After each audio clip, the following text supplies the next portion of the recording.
The camera opens on the vast Montana landscape, where endless grasslands stretch towards snow-capped mountains. The wind whispers through tall prairie grass as the golden hour light paints everything in warm hues. In the heart of Montana's rugged wilderness, where civilization feels like a distant memory, some of the most profound human connections are born from the simplest acts of kindness. This is the story of Samuel Hayes, a solitary rancher whose weathered hands and weary heart would soon discover that healing comes in the most unexpected forms. The scene shifts to show a modest ranch house, sitting alone against the immense sky, smoke rising from its chimney into the crisp mountain air. Don't forget to subscribe to our channel for more incredible true stories that will touch your heart and restore your faith in humanity. The weight of SOLI2. The first light of dawn crept across the Hayes Ranch like a gentle prayer, painting the Montana sky in shades of rose and gold. Samuel Hayes stood on his weathered porch, coffee mug in hand, watching the sun lift itself over the Beartooth Mountains. At 52, his face bore the lines of a man who had lived through more winters than he cared to count, each one carving deeper grooves around his gray eyes. "Morning, old girl," he murmured to his border collie, Sage, who pressed against his leg with the loyalty only a dog could offer. The silence that followed was familiar, a companion he'd grown accustomed to over the past 3 years since Martha had passed. The ranch stretched before him, like a sea of responsibility. 800 acres of rolling grassland, a small herd of cattle, and memories that seemed to echo in every corner. Martha had wanted children, had dreamed of filling their home with laughter and tiny footsteps, but life had other plans. And now Samuel found himself guardian to nothing but silence and the endless Montana sky. By mid-morning the October air carried the sharp bite of approaching winter. Samuel was mending fence near the eastern pasture when he noticed something unusual: smoke rising from the valley beyond his property line. Not the controlled burn of ranchers preparing for winter, but something different, something that made his weathered hands pause on the fence wire. "What do you think, Sage?" he asked the dog, who had lifted her head, ears pricked with interest. "Reckon we should take a look." The smoke continued to rise, thin and steady, from what Samuel knew to be part of the Little Bighorn National Monument boundary. He'd heard talk in town about a small Apache family that had been granted temporary residence near the monument for cultural preservation work, but he'd never seen them. His nearest neighbor was 15 miles away, and Samuel had grown comfortable with the isolation. But something about that smoke troubled him. It was too consistent, too purposeful to be accidental, yet too small to be a proper campfire. Martha had always said his curiosity would be the death of him, and even now, 3 years after her passing, he could hear her gentle warning in the wind. Samuel loaded Sage into his battered Ford pickup and drove toward the smoke, following dirt roads that became increasingly rough as they wound through pine forests and rocky outcroppings. The October leaves crunched under his tires, a sound that reminded him of all the autumns he and Martha had shared, collecting firewood and preparing for the long Montana winters. As he crested a small hill, Samuel could see the source of the smoke, a small camp nestled in a grove of aspen trees, their golden leaves shimmering in the afternoon light. A traditional tipi stood beside a modest RV, and Samuel could make out figures moving around a fire pit. He stopped his truck at a respectful distance, uncertain whether to approach or simply turn around and leave them to their privacy. That's when he saw her, a small girl, perhaps 6 or 7 years old, with long black hair braided down her back. She was standing near the fire, holding something in her hands. Even from a distance, Samuel could see the tension in her small frame, the way she held herself as if carrying a burden too heavy for her young shoulders. The girl looked around the camp, her movements quick and furtive. An older woman, her grandmother, perhaps, was tending to something inside the tipi, while a middle-aged man worked on what appeared to be traditional beadwork near the RV. The child seemed to be waiting for a moment when no one was watching. Samuel was about to start his truck and leave when the girl made a sudden movement.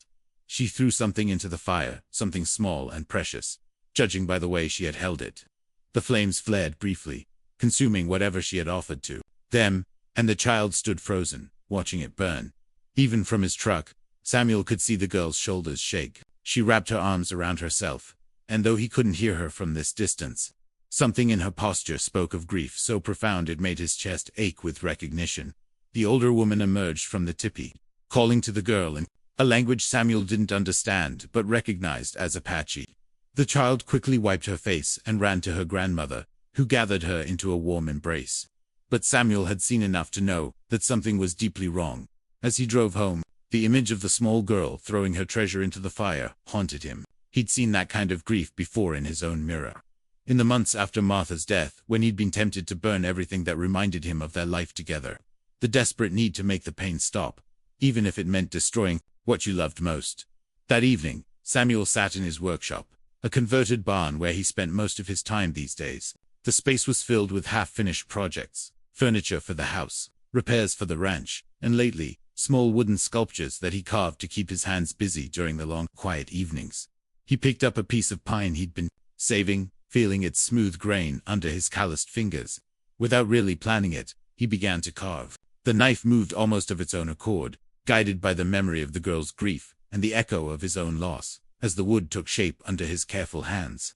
Samuel found himself thinking about the children he and Martha had never had, the laughter that had never filled their home, the toys that had never scattered across their floors. Perhaps this was why the sight of the grieving child had affected him.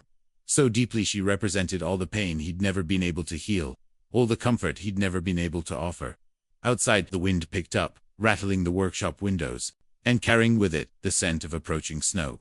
Winter was coming early this year, and Samuel wondered if the Apache family was prepared for Montana's harsh season. But more than that, he wondered if there was anything an old rancher could do to ease a child's burden.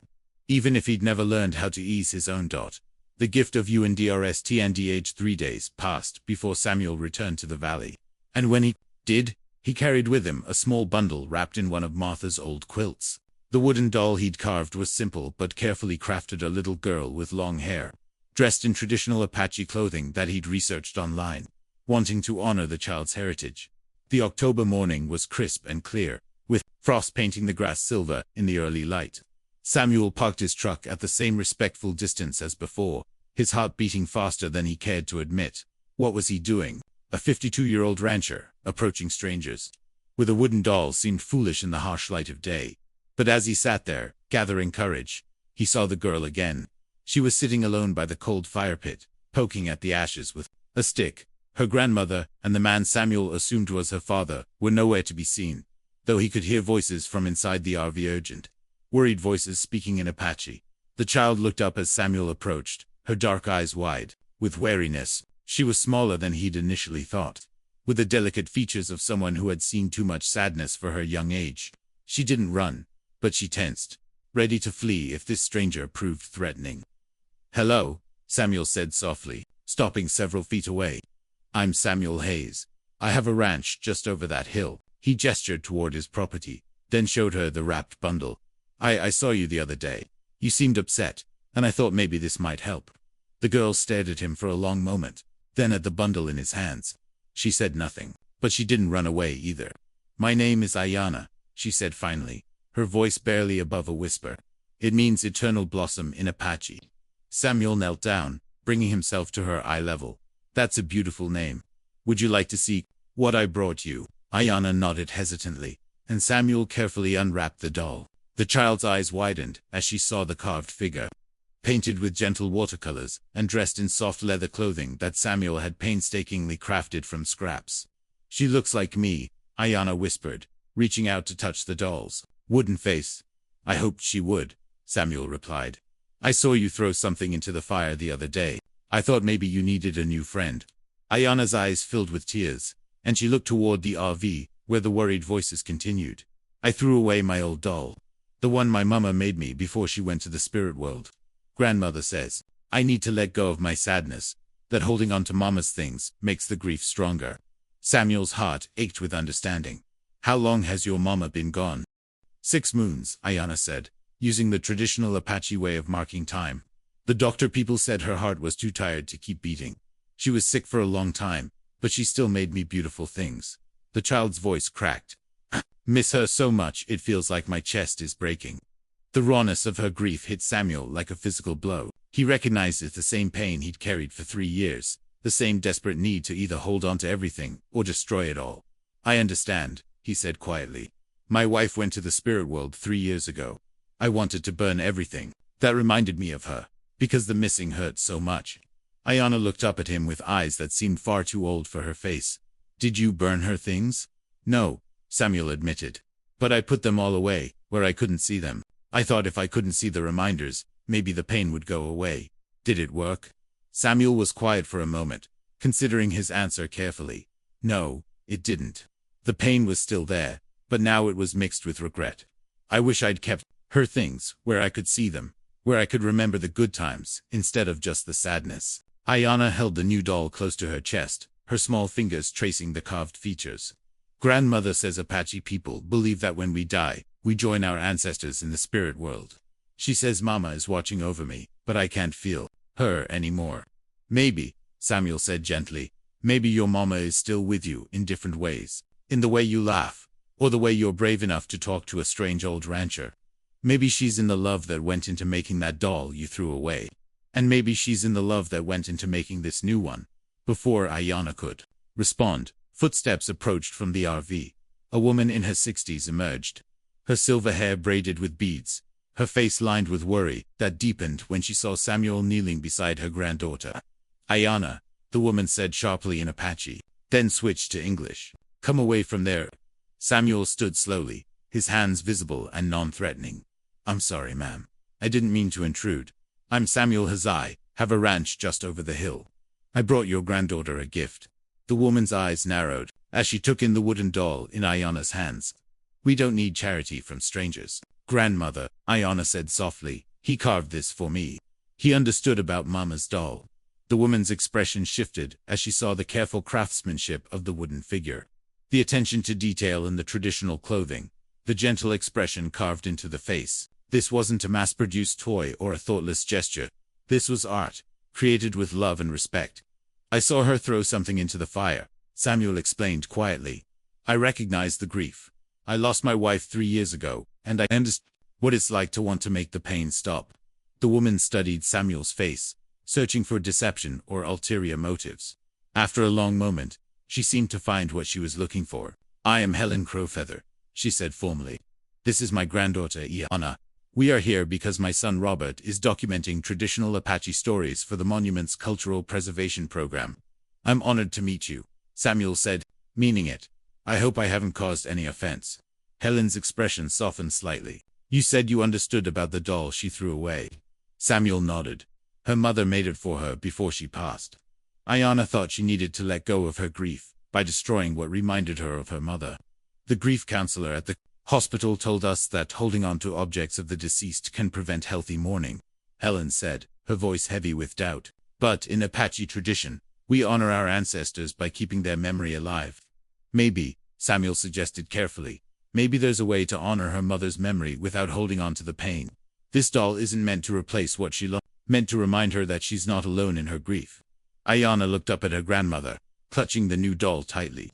Can I keep her, grandmother, please? Helen looked from her granddaughter to Samuel, then back to the carefully carved doll. What do you call her? She asked Ayana. Hope.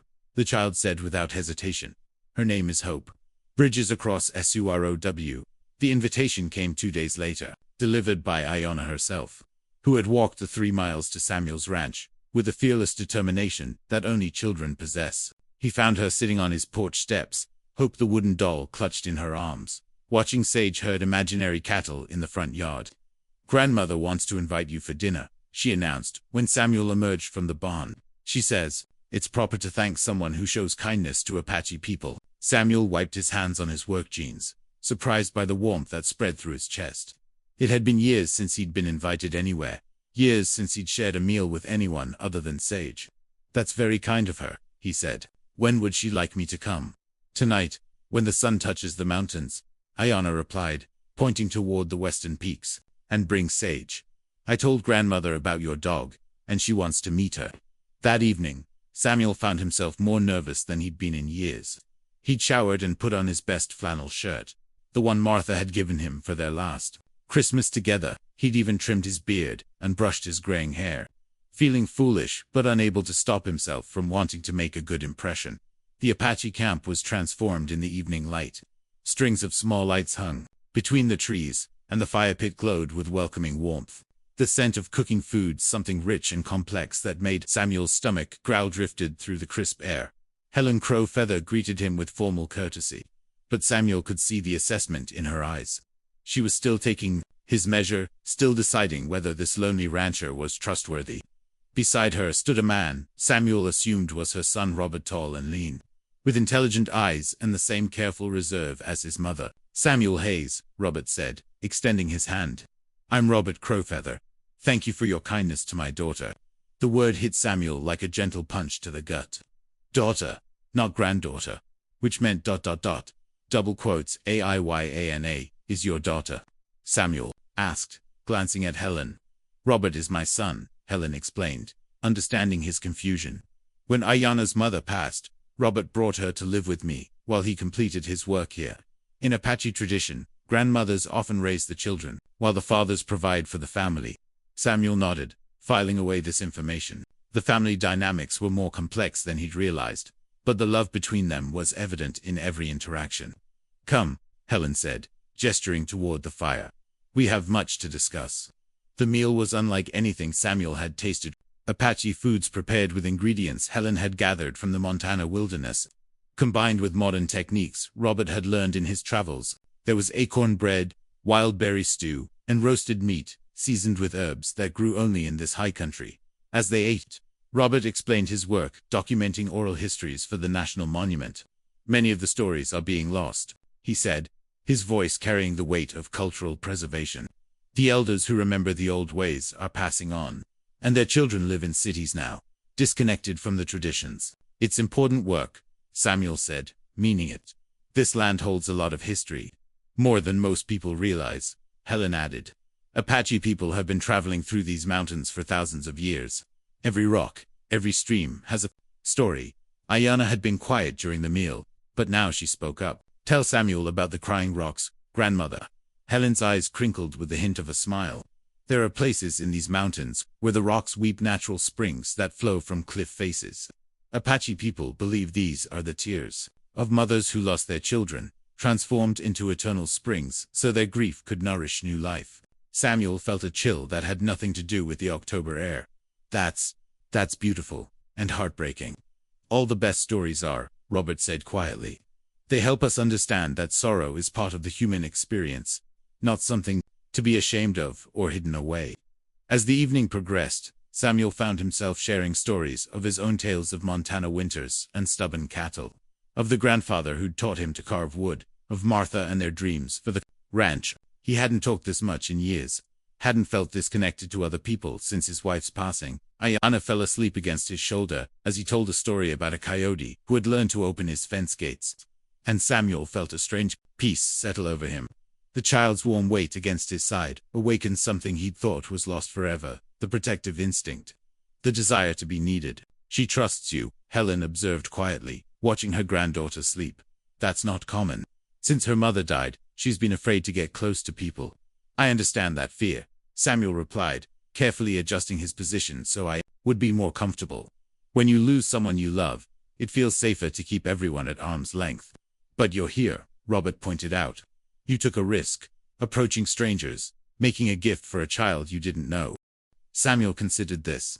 "I saw her throw that doll into the fire, and I recognized the gesture. I've wanted to burn everything that reminded me of Martha, just to make the pain stop. But I realized something. Watching Aiyana destroying what we love doesn't heal the grief. It just adds regret to the pain." Helen nodded slowly. "The grief counselor at the hospital told us that Aiyana needed to let go of her mother's things to heal properly. But that advice felt wrong to me. In Apache tradition, we honor our ancestors by keeping their memory alive. Maybe," Samuel suggested, "maybe there's a difference between holding on to grief and holding on to love. The doll her mother made that was made with love. Throwing it away didn't eliminate her sadness. It just added another loss to carry." "And the new doll?" Robert asked. "What does that represent?" Samuel looked down at the sleeping child, her small fingers still clutching hope, even in sleep. "Continuity, I think. The knowledge that love doesn't end with death, it transforms, finds new expressions, new ways to comfort and heal." Helen reached over and gently touched the wooden doll's carved face. "You made this with great care. The details, the traditional dress, the beadwork patterns. You researched our culture." "I wanted to honor her heritage," Samuel admitted. "I may not understand all the traditions, but I understand love, and I understand loss. Those are universal languages."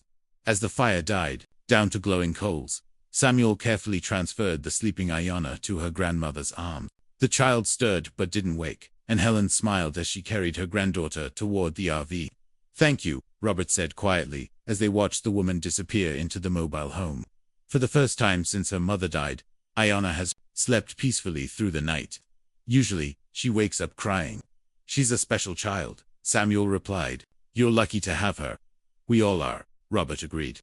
"But Samuel, we won't be here much longer. My work is nearly finished, and winter is coming. We'll need to return to the reservations soon." The words hit Samuel harder than he'd expected. In just a few days, this family had become important to him, Ayanna especially. The thought of the ranch returning to its former silence felt unbearable. "How long?" he asked. 2 weeks, maybe 3. Depends on the weather and how quickly I can complete the final interviews." Samuel nodded, trying to hide his disappointment. 2 weeks to make memories that would have to last another winter, another year of solitude. But perhaps that was enough. Perhaps the healing he'd found in their company would sustain him through whatever came next. As he drove home through the star-filled Montana nights, Sage sleeping in the passenger seat, Samuel felt something he hadn't experienced in years. The bittersweet recognition that love, once given, changes both the giver and the receiver. Ayanna had healed something in him just by accepting his gift, just by trusting him with her grief. And perhaps, in some small way, he had helped heal her too. When hearts find HOMtha, early November snow arrived, 3 days before the crow feather. Family was scheduled to leave, blanketing the Montana landscape in pristine white and transforming the world into a crystalline wonderland. Samuel woke to find his ranch wrapped in silence, so complete it seemed to muffle even his thoughts. But the beauty of the scene was overshadowed by a growing worry. The road to the Apache camp was treacherous in good weather and snow. It would be nearly impassable. His old Ford could make it, but the family's RV would struggle on the icy mountain roads. Samuel loaded his truck with supplies: firewood, canned goods, warm blankets, and made his way carefully through the snow to the camp. What he found there confirmed his fears. The RV was covered in snow, and smoke rose desperately from the fire pit where the family huddled under insufficient blankets. "Samuel," Ayanna called out when she saw his truck, her breath visible in the frigid air. She ran to him through the snow, hope clutched against her chest, and he noticed immediately that the child was shivering, despite her heavy coat. "How long has it been snowing here?" he asked Robert, who was trying to coax more heat from the struggling fire. "Since yesterday afternoon," Robert replied, his voice tight with worry. "The RV's heating system can't keep up with temperatures this low, and we're running low on propane." Samuel assessed the situation with the eye of a man who'd survived dozens of Montana winters. The family was in real danger, not immediate, but serious enough that waiting for the storm to pass could prove fatal. "Pack what you need," he said decisively. "You're coming to my ranch." Helen looked up from where she was wrapping additional blankets around Ayanna. "We cannot impose. You're not imposing," Samuel interrupted gently. "You're accepting help from a neighbor. That's what people do in Montana. We look out for each other." "But we barely know you," Robert protested, though Samuel could see the relief in his eyes. "You know enough," Samuel replied. "You know I care about your daughter, and you know I understand what it's like to face a hard winter alone. My house is warm, I have plenty of food, and there's room for all of you." The decision was made quickly after that. The family gathered their essential belongings while Samuel helped Robert secure the RV and equipment against the storm. Within an hour, they were making the careful journey to the Hayes Ranch, the truck loaded with people and possessions, moving slowly through the deepening snow. Samuel's house, which had felt too large and empty for so long, suddenly came alive with the presence of others. Helen took charge of the kitchen with the efficiency of someone accustomed to making any space feel like home. Robert set up his recording equipment in the living room, continuing his documentation work by the warmth of the fireplace.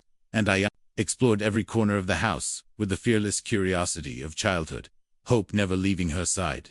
"This was your wife's room," Ayanna said, standing in the doorway of what had been Samuel and Martha's bedroom. It was a statement, not a question.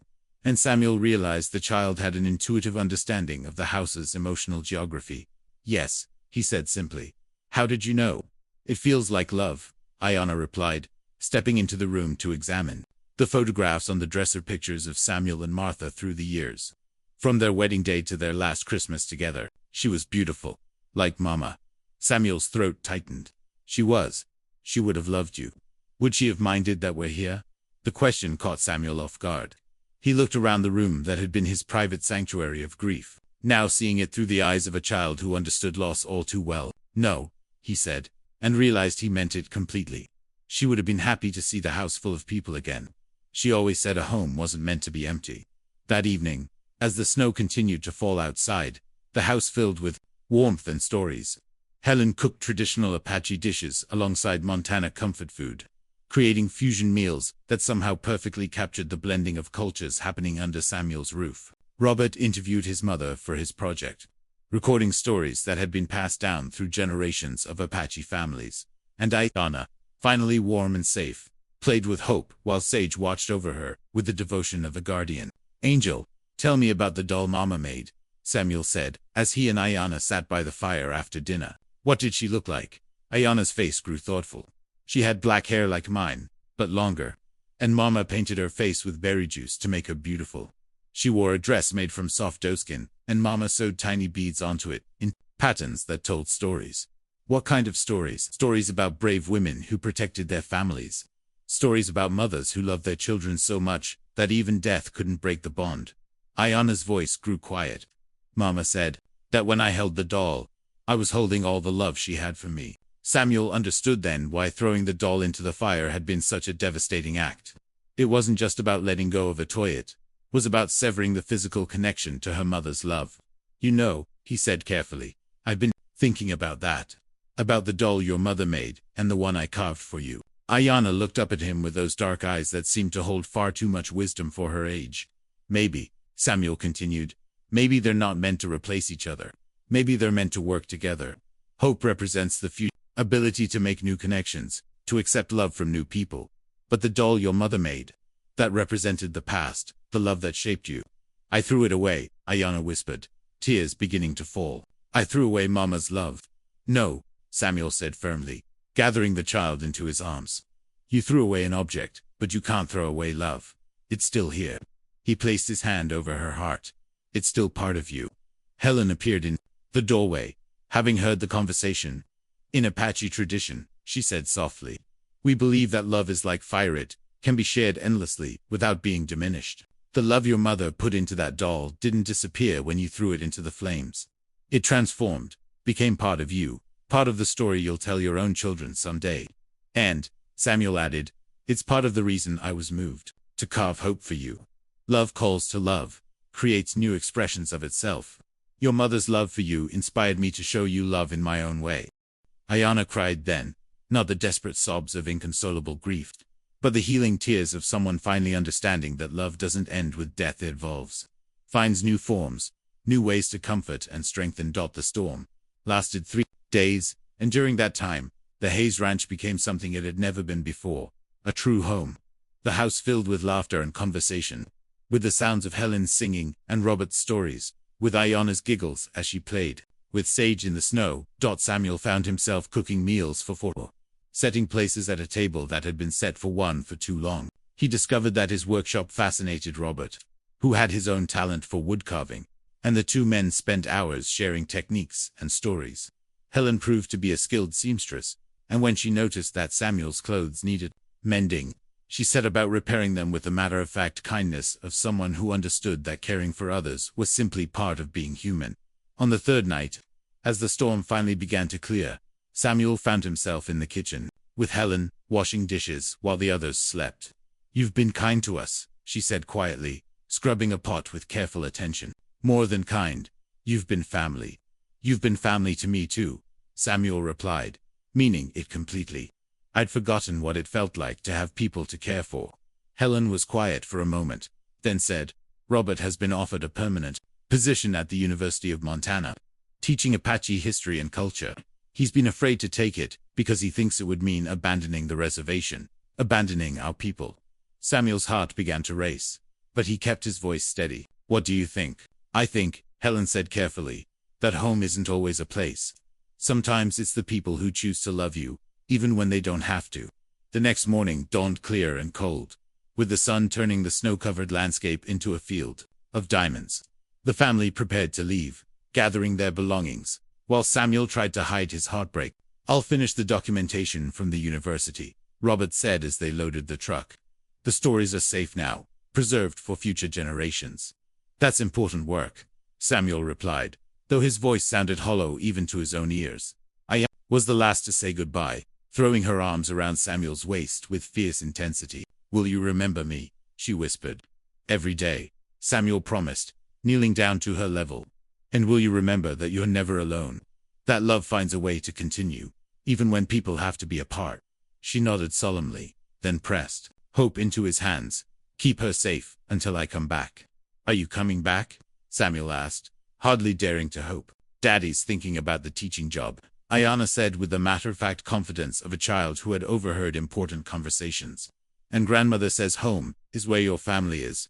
2 weeks later, Samuel received a phone call from Robert. The University of Montana had offered him a full professorship with a house near campus and the opportunity to establish a new program in Indigenous studies. He was going to take it. There's just one condition, Robert said, and Samuel could hear the smile in his voice. Ayana insists that our new home has to be close enough to visit the ranch on weekends. She says hope is lonely without you. Samuel looked out his window at the snow-covered land that had been his sanctuary and his prison for so long. It would still be his home, but it would no longer be empty. Love, he realized, had found a way to transform not just his heart, but his entire world. Tell her, he said, his voice thick with emotion, that hope isn't the only one who's been lonely, and tell her that her room will always be ready. 6 months later, the camera captures a spring morning at the Hayes Ranch. The snow has melted, revealing green grass and wildflowers. The house looks different. Now wind chimes hang from the porch, a small garden blooms near the kitchen window, and children's laughter echoes across the valley. Samuel Hayes still rises with the sun, but now he's not alone. The coffee pot makes enough for 4, and the breakfast table is set with mismatched plates, and the kind of cheerful chaos that only comes from a house full of love. Robert Crowfeather has become more than a neighbor, he's become the brother Samuel never had, sharing the ranch work and the daily rhythms of Montana life.